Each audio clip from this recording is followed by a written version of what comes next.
So out of the top 6 causes of death, heart disease, cancer, stroke, emphysema, accidents, diabetes. 4 of those 6 are preventable by dietary changes. I'm Dr. Mark Katz, a cardiac surgeon and Chief Medical Officer of the Bon Secours Heart and Vascular Institute.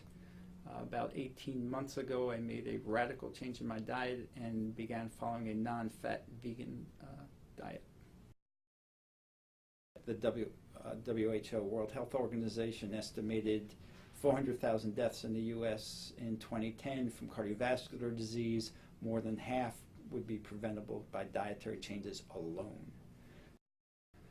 If you've got a tight blockage, a blockage that's slowly been developing 70%, 80%, 90%, the body can compensate some for that. So even though that can cause a heart attack, frequently it may not. You can have a vessel even block off and the patient not have a heart attack because they've developed what's called collateral arteries, small vessels that pick up some of the flow.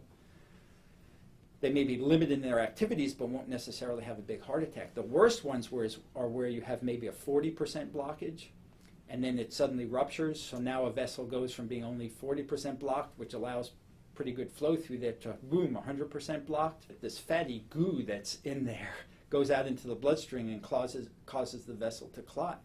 The problem is a lot of the fad diets, they kind of zero in on one facet and say, high carb, low carb, high fat, low fat, and that's wrong.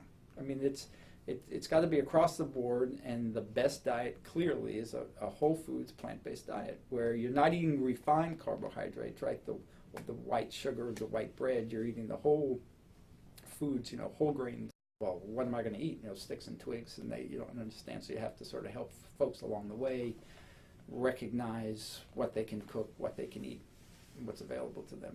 Right, so the first thing is, to the whole grains, whole foods, avoid refined carbohydrates, the white breads, the white sugars, the white rices.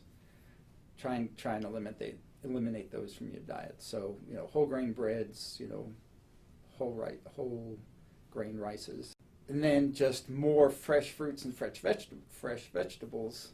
That's the thing that we've always heard, but most people don't do because the convenience factor isn't there. So that would be the easiest first step, and cut out, the amount of clearly red meat, but ideally some of the others as well, because there can be quite a bit of fat in those in addition. But unless it says whole wheat, it's not whole wheat. Or you have to look at the labels if you want to try and avoid some of the sugars where they break it up and use, high fructose corn syrup. They'll use regular sugar. They'll use other type of grain syrups that basically are sugar, and if they break it up into 3 or 4 components, it's now not number 1 or 2 on the list. Even though the total, if you put them together as a total sugar, it may be the highest thing on the list. Everything that's on the front of the package is false. You can just basically, it's all advertising, don't believe it.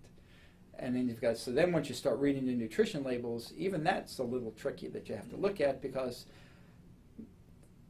frequently people aren't sure, well, how many grams of fat are okay? And realistically what you should look at is calories from fat, the percent of calories. And you absolutely want it to be less than 30. Ideally you want it to be, less than 10 or so.